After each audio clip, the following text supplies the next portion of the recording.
उद्धव ठाकरे यांनी बाजोरिया पितापुत्रांची भेट नाकारलेली आहे।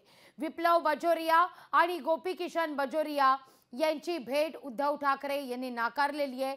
ठाकरेंच्या भेटी करता गेलेले होते हे दोघेही पितापुत्र, त्यांची भेट उद्धव ठाकरे यांनी नाकारली आहे। मुळात या दोघांशी देखील बोलणं उद्धव ठाकरे यांनी टाळल्याचं वृत्त आहे। गेल्या वर्षी बाजोरिया यांनी ठाकरेंची साथ सोडत शिवसेनेत प्रवेश केलेला होता। शिंदेंनी विप्लव बाजोरियांची विधान परिषदेत मुख्य प्रतोद नियुक्ती केली होती। या सगळ्याच विषयी अधिक माहिती घेण्याकरता थेट जाऊया आपले प्रतिनिधी भूषण शिंदे यांच्याकडे। भूषण, काय अधिक माहिती या सगळ्या संदर्भात?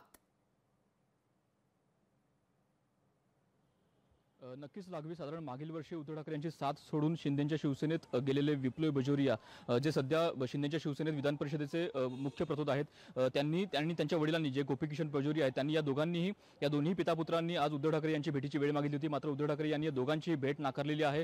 अर्थात उद्धव ठाकरे यांनी अनेकदा या संपूर्ण जेव्हा त्यांची भाषणं झाली त्या संपूर्ण भाषणामध्ये त्यांनी अनेकदा स्पष्ट केलं आहे की जे साथ सोडून गेले त्यांची कोणाची भेट घेणार नाही किंवा त्या कोणालाही माघारी घेणार नाही, अशा प्रकारे उद्धव ठाकरे यांनी अनेकदा भूमिका स्पष्ट केली होती। मात्र सध्या तरी त्यांची आजची भेट ही नेमकी कोणत्या कारणास्तव होती हे देखील अद्याप स्पष्ट नसलं तरी सुद्धा कुठेतरी उद्धव ठाकरे यांनी भेट नाकारल्यामुळे कुठेतरी पुन्हा एकदा राजकीय चर्चेला उधाण आलेलं आहे।